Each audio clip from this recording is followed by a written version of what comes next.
you are looking for a sign to create an online course this year, then I'm hoping that this video will be it for you. I'm going to be sharing the key benefits of creating an online course and what it's really meant to me in the last 4 years or so of being an online instructor.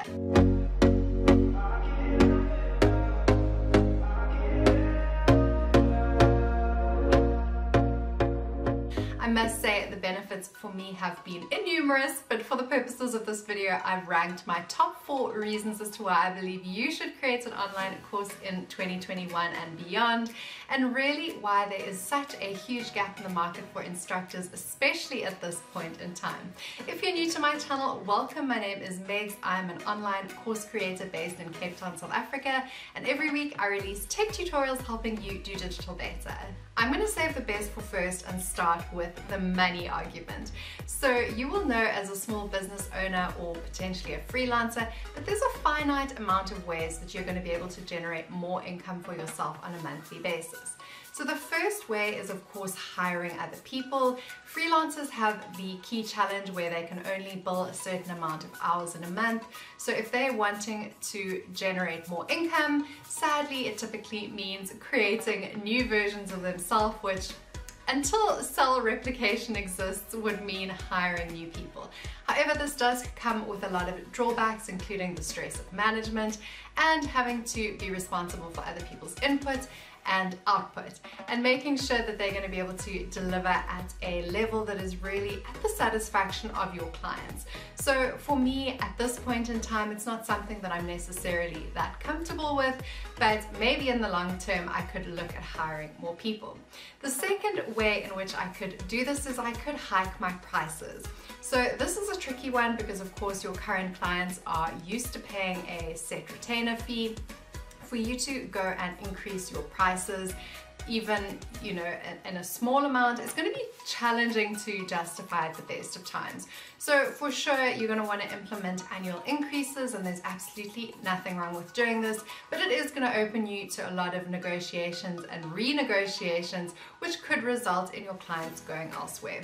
But number 3 is course creation. So course creation is going to be the way of actually separating your time from the money that you earn. And of course, there are other ways to do this. The first way would be to have a product. If you had a physical product, it would mean fulfillment, it would mean shipping. And take it from the person who started a Shopify back about 10 years ago and tried to ship stationery. It really was a headache. I mean, I absolutely loved it, and I did mention in my previous video how it was love at first sale, but certainly it was more about making me fall in love with the internet and making money on the internet, as opposed to me falling in love with the idea with the stationery shop. So if you're not that keen on the product angle, that of course is going to leave you with digital products or digital services. Digital services is going to get you back into that space where your time equals your money, whereas a product that is online is going to end you in a space of maybe course creation or ebooks or something that you're able to scale without necessarily spending more and more time. So from this perspective, it is one of the kind of no-brainer ways in order to increase your income. However, it is worth being said that the passive income phrase is a bit of a misnomer, because effectively what it's saying is you're going to have to do a lot of work up front in order to earn money in the longer term. And particularly with course creation, this can be true. So I went ahead and created an 8-week social media marketing course about 3 or 4 years ago. This took me a good 6 months of time to just launch. So don't make the same mistakes that I did. You're going to want to launch an MVP, or a minimum viable product, which is basically going to be a proof of concept to see if your course topic is going to work. This is the key thing to get right with online course creation, is making a popular enough topic and picking that and running with it when it comes to developing your course, because otherwise no one is going to be interested. The other thing that I did make the mistake of doing is hosting on a platform like Teachable, and there's many other examples of this out there. Kajabi, for example, that's what you call self-hosting. In this day and age, it's more and more easy to actually host on marketplaces like Udemy and Skillshare, which allows you to fish where the fish are. So that's been my current strategy, is really teaching on Skillshare predominantly and a little bit on YouTube. And I'm going to be investigating Udemy as the kind of year progresses. So I'll keep you guys posted on that. But certainly these marketplaces are easy ways to launch MVPs or proof of concepts, which allows you to upload a course which is between 40 minutes and an hour long, let's say, and it's going to help you sense check whether or not that topic is actually going to be popular, and it's going to help you to develop your teaching style. So by teaching a simple, straightforward 1-hour masterclass, it's going to help you to see what are some of the things that I'm battling with. Is it lighting? Is it sound? Is it talking on camera? And then allow you to hone those skills over time. Bear in mind that online course creation will always be an iterative process, so you're going to have to kind of embark on a lot of investigative journalism up front to really make that passive income in the long term. So as much as you may want to roll your eyes when Silicon Valley mantras like fail fast come to the fore, it really is the truth. So you're going to want to fail fast. You're going to see where you're battling. For me, for example, I did battle with talking on camera. I am a self-proclaimed introvert, so this was one of the things that I battled with, and I realized that this was going to be something that was going to need a lot of time and energy.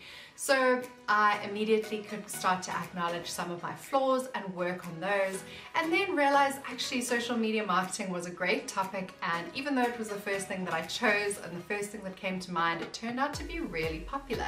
So that's been the course of mine which has done the best on Skillshare, and something that I'm continuing to hone over time. Alright, so if the money angle didn't appeal to you, then how about customer acquisition? So if you think about yourself and how many close friends you have, you could probably count your close friends on 2 hands. Then you're going to go to your acquaintances, which might be a bigger circle, let's say 30 to 100 people. And then, you know, there's the loosely held connections. And this is really much more powerful than what you can anticipate. So I often find that most of my business will come from these loosely held connections. So it's people that know of me, they don't necessarily know me. And then they will start to refer to me if someone is maybe looking for a social media consultant. They'll say, have you heard of this person? You know, she makes YouTube videos, and it's a really good like lead generation mechanism. So definitely from a lead gen perspective, online course creation is a really, really helpful thing, because if you have a course and you talk about that course online, there's no way that people are not going to believe that you're a thought leader unless you've picked a really random topic. But certainly I've only ever worked in digital marketing. I've done it for the last 10 years. It's very plausible for me to make a course in digital marketing, in social media marketing, and have people want to buy that from me. So it's definitely going to help to establish you as that thought leader in your niche, and it's definitely going to help you acquire customers. So even if someone then doesn't end up buying my course, they might use me as a consultant on a project. An agency might need to use me for a pitch, and this is all just by virtue of me putting out a couple of videos a month, which effectively are saying I have courses, I teach, and by the way, I'm also a person that, you know, facilitates face-to-face training if that's something you're interested in, or works as a consultant. So I get a lot of my kind of one-on-one jobs by virtue of my YouTube channel and my teaching online, which is not necessarily someone buying that specific course. I'll also say that having clients alongside an online course is a really wonderful thing, because I've found that everything that I learn from a day-to-day perspective allows me to better inform my courses.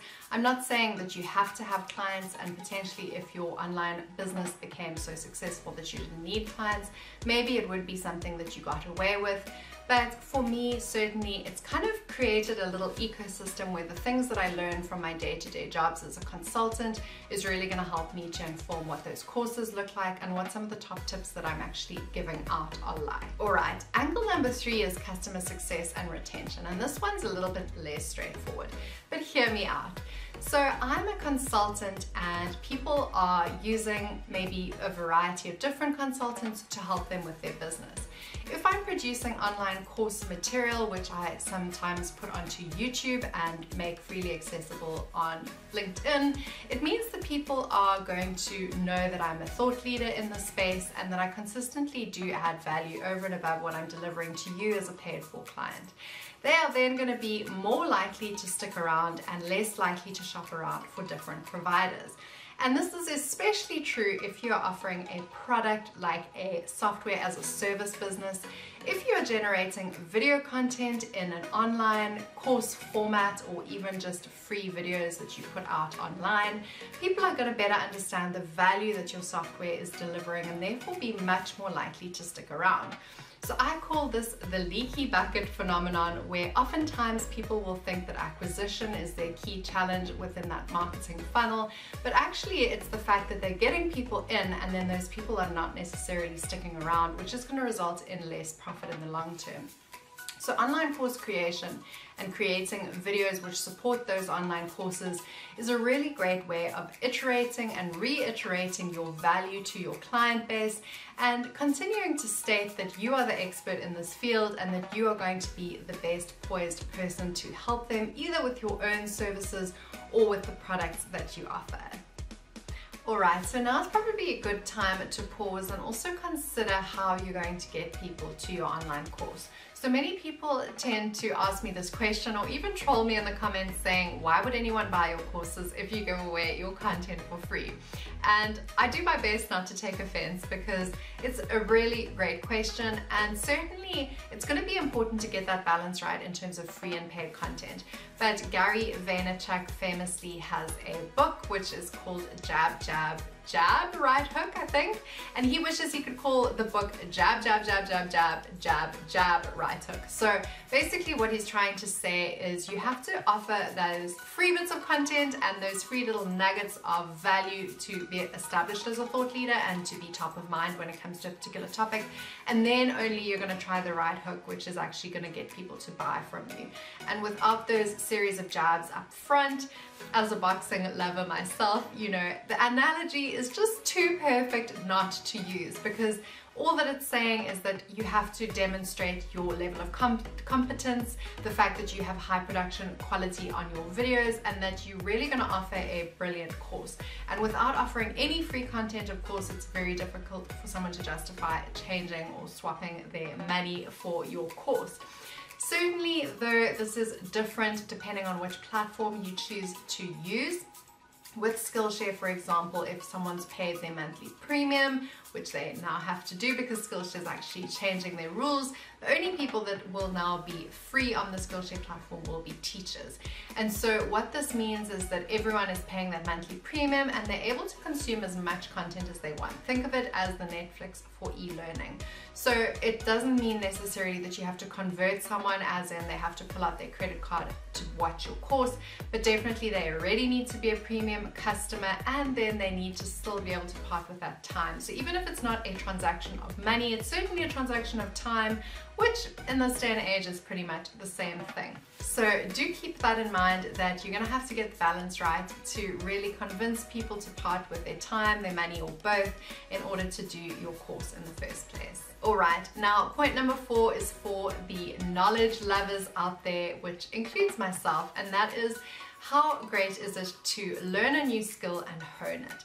So if the pandemic taught us one thing, it's that we have to continually think out of the box and reinvent ourselves. So I never imagined that I would be appearing online 4 years ago on video. It was definitely not something that I wanted to do or had ambitions to do, but I've found that it's almost like a means to an end, where it's something that I have to get comfortable with in order to really pursue my dreams further.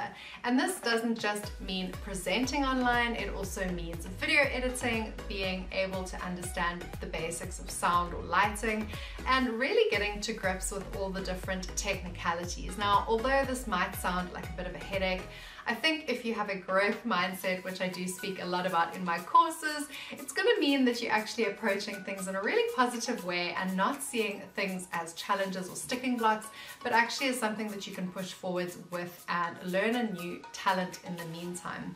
What it also did mean is the equipment that I had to buy for my online course creation, which includes a DSLR, ring lights, an arm for my microphone itself, as well as editing software. I use Vinci Resolve. So definitely there's a whole host of different things you're going to have to choose and get right, some of which are paid for and some of which are free. But that then means you're able to offer more services to your clients. So I was then able to offer video editing to my clients, which I've never previously been able to do. And even if it's just the basics, it really does help you to better understand this ecosystem. So when, for example, in your corporate job, someone's asking you to host a webinar, you're going to have a lot of those transferable skills, which even though it's not necessarily as kind of specific as online course creation, a lot of them are really going to help you. Even things like public speaking will be greatly improved if you develop a semblance of confidence when talking to a camera. So I'm going to kind of encourage you guys to put yourselves on the spot sometimes, teach yourself a new talent through online course creation, and see in which other areas of your life it actually does benefit you. And then finally, the last thing that I'm going to chat to you in terms of this key benefit is it really does force you to consolidate your knowledge. So I didn't realize just how much I had picked up in the last 10 years of digital marketing. It's easy to take for granted that everyone has your level of digital marketing competence, and then realize that is totally not the case. So what are simple frameworks that you can develop that are proprietary to yourself to really make it easier for someone else to understand the concept that you're trying to teach? So developing mental frameworks, developing slide decks are all going to be super useful. I use the bookmarked Google slide decks, which really kind of congregates around the major topics, and then that's what I use to build out my courses. I do have videos in terms of how I use software like Notion to help me build out my courses, so you're going to want to look at a couple of different tools also which are going to help you in this regard. And I'm definitely looking at doing a video with tools that I suggest for online course creation. So if you're interested, please do let me know in the comments and I will happily do that for you guys. But you're going to want to start to assemble the little bits of knowledge and those little bits of tools that are really going to empower you to be able to do online course creation. It's going to be quite a time-consuming process, so instead of starting when you are ready, which day will probably never come, it's a good idea to start aggregating all these different tools and softwares and slide decks to enable you to develop that online course. What it also then does mean is when you are teaching clients face-to-face, you then have a rich repository of stuff that you've saved in like a resources folder that's really going to help you to better do your job in any case. So as I say, a lot of these skills are actually transferable. And that is it for today's video, my 4 key reasons on why I suggest creating an online course this year. It really has been a game changer for me. If you have any questions in terms of how it has helped or changed me, I would love to hear about them in the comments so that I can help address you guys individually. Otherwise, let me know what topic you would like to see written or spoken about in terms of online course creation and what is really preventing you from getting going. I cannot wait to see you guys in our next video so we can continue to do digital better.